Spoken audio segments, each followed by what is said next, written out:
That's the opening bell for Round by Round presented by Eastern Communications. Mabuhay Pilipinas! Welcome world! I'm Nisi Casiano. And I'm Bill Velasco. The championship organizations in boxing have created a lot of confusion with the excessive numbers of titles out there. And in 2019, the WBC introduced the franchise championship when they crowned Canelo Alvarez as the inaugural middleweight franchise champion. According to the WBC, a franchise champion is a quote-unquote a special designation and status which the WBC may bestow to a current WBC world champion who is also an elite boxer and who has achieved and maintains the highest stature in the sport.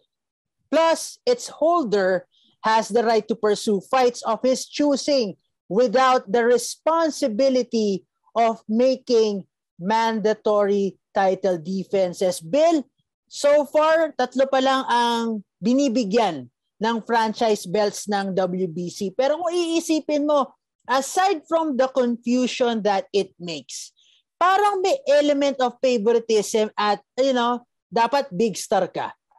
Oo, sa tingin ko, parang talagang masasabi nating arbitrary, no?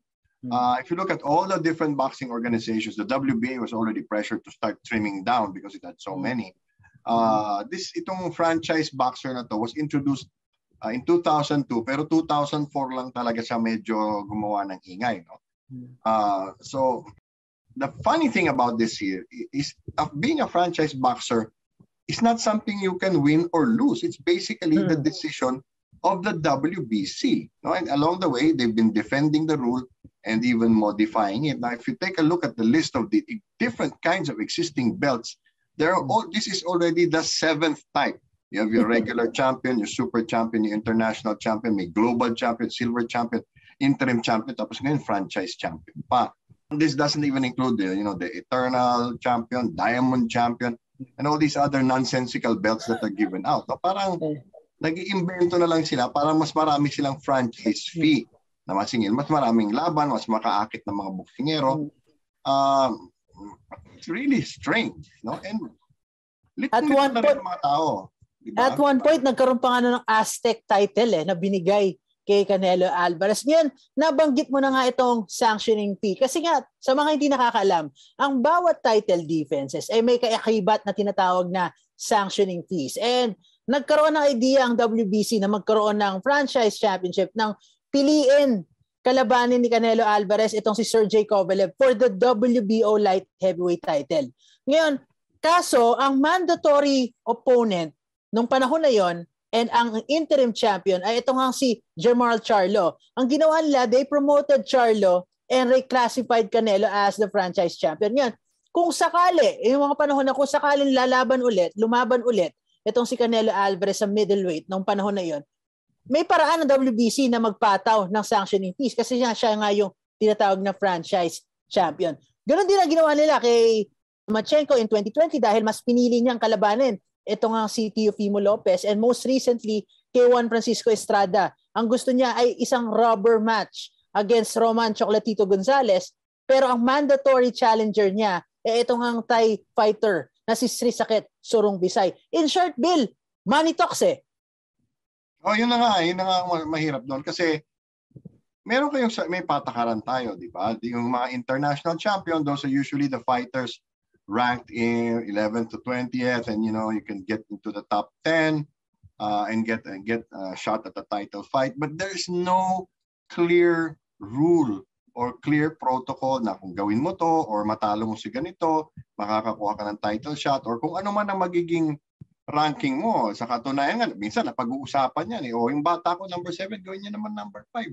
Diba? First of all, it's so hard because it's all a matter of timing. Paano kung halimbawa isang beses sa isang taon o 2 beses ka lang sa isang taon lumaban? Diba? Paano mo masasabing dapat taasan ba yung ranking mo? Diba? Kaya yun talaga hindi naintindihan ng tao yon.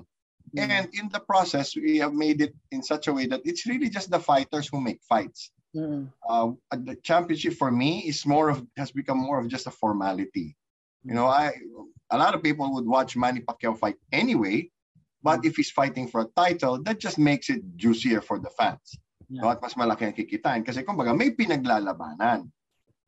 So in this way, pinadadami ng WBC kung ano yung pinaglalabanan. Pero sa totoo lang, walang nakakaintindi kung anong ibig sabihin ng franchise champion. Kumbaga, ang ibig sabihin ng franchise champion sa Tagalog, bata namin yan, pwede niyang gawin kahit anong gusto niya. Exactly. Now, Bill, the franchise belt really created itong confusion in the lightweight division. As I mentioned a while ago, ito nga si Lomachenko was reclassified as franchise champion when he fought Teofimo Lopez last year. And as we all know, Lopez won the fight. And aside from the franchise title, he won 3 other major world titles because the WBA, the WBO, and the IBF titles were on the line in that fight. So some heralded ito nga si Teofimo Lopez as the unofficial undisputed champion. Although ito nga si Devin Haney has been promoted as the official champion at 135 pounds. Last weekend, ito nga, tinalo ni George Kambosos itong si Teofimo Lopez for those 3 major world titles and the franchise championship. On paper, of course, you can't really say that Kambosos is the undisputed champion at 135 pounds. Pero kung titignan natin yung lineage, Kambosos beat the man who was reclassified as the franchise champion. So, that's the definition of lineal champion. You're the man. Exactly. The man. Pero ang punto ko doon, iba yung nagtanim, ikaw yung nag-ani. Kumbaga, exactly. Diba? Like, for example, if anybody beats Canelo Alvarez now, it's not, for me, it's not as impressive because he won those belts 1 by 1 or 2 by 2. No, talagang pinaghirapan niya sa mahabang panahon yung mga belt na yan. Tapos dadating ka na lang na nakuha na niya lahat, kukunin mo lang sa kanya. So in other words, it's a shortcut. At saka, ano ba talagang ibig sabihin ng franchise champion? Wala namang halaga yan eh. Diba, bagong bansag lang yan. Binigyan mo na, gumawa ka ng bagong kategorya, tapos maglalagay ka lang ng tao doon. Gusto mong marami kayong champion. Diba? So sino ba talaga ang world champion dyan? Wala. Diba? Wala sa kanila. Kasi parang lumabnaw na yung pagiging champion. Yes, saturated na. Exactly. Bill, just a last question regarding this topic. Do you see signs that this move made by the WBC to introduce franchise champions will eventually backfire on them at some point in the future? I think that, at most it will be an add-on feature because it's not a real thing. Yeah. Pangalawa, parang ka lang bumili ng damit sa Divisoria at nilagyan mo ng tatak ng Nike o Adidas o kung ano. It's not the real thing. Okay? You're just branding it, hoping that it will catch on, sort of like the Bridgerweight division. Yeah. Diba? Wala namang ganun eh. Nakita lang nila, meron pang puwang dito, malaki yung agwat, no? Lagyan natin ng isa pang weight class because all the other weight classes are just a matter of a few pounds. No? So this is just something new, something made up. And it's either just going to fade away or they're going to take some heat for it because the WBA is going to start saying, bakit kami pinag-iinitan? Kayo ang dami-dami nyo ring champion. Exactly. Yeah. So, ganun na mangyayari doon. It's time for our Fearless Fighter of the Day brought to you by Eastern Communications. On December 10 in Bohol, Reggie Suganov and Jerome Baloro will face each other for the vacant IBF Youth Light Flyweight Championship. Suganov is an unbeaten boxer who holds a professional record of 6-0 with 4 knockouts. Like Suganov, Baloro is also undefeated with a standing virtually identical to his opponent on December 10. Someone's O has got to go in Bohol. Reggie Suganov and Jerome Baloro are our fearless fighter. Now is the time for reliable connections. Eastern Communications Fiber One is ideal for powering small, medium enterprises that are on their way to digitizing their business and pushing forward to a strong and fearless tomorrow. Do contact 53007,000 or visit their website eastern.com.ph for more information about the service. And that's our Eastern Communications Fearless Fighter of the Day. Bill, ramdam na ramdam ko na yung simoy ng Pasko eh. Masasabi natin itong ikaw hindi pa. Well, masasabi natin na itong trailer is a gift that keeps on giving. Dahil last weekend, they launched a new fight league called Triad Combat. So, fights in Triad Combat take place in a triangular ring. So, the idea is to set professional boxers against professional MMA fighters in an environment that, quote-unquote, levels the playing field. As far as the rules are concerned, holding and grabbing are permitted. So, pwede sila mag-clinch, pwede sila mag-dirty boxing. So, yun nga, basically, every punch pa in mixed martial arts, pwede dito. The Superman punch, the hammer fist. So, pwede po siyang gawin in Triad Combat. However, some major elements of mixed martial arts like takedowns, kicking, elbows, submissions are not allowed. Tapos, here's the interesting part. Fighters are required to wear a hybrid pair of 8-ounce gloves which have exposed fingers. Katulad din dun sa mixed martial arts gloves, pero sa MMA gloves is a bit smaller, 4 ounces. Now, Bill, do you think it's much better for Triller to venture into this type of fights than dipping their toes into boxing? Sa tingin ko, naghahanap sila ng pagpapwestohan nila. They're really looking for their niche in boxing. First of all, the triangular ring, I have my misgivings about that. I just did a segment on how boxers can legally take advantage, and the size of the ring was one of the things we discussed. We've had the decagon, the octagon, square rings, round rings. We've had, and now triangular rings. One, it's harder to increase the area of a triangle. So, mahirapan kumilos yung referee una. Pangalawa, yung paggamit ng gloves na yon, they are opening yourself up to eye gouging. And what if the guy just says he misses a punch but his thumb goes into the eye of the other boxer? Third, I've explained this before on Hardball, that there's a difference in the technique between boxers and MMA fighters in terms of striking. Because the stance is different. The stance of an MMA fighter allows him to kick.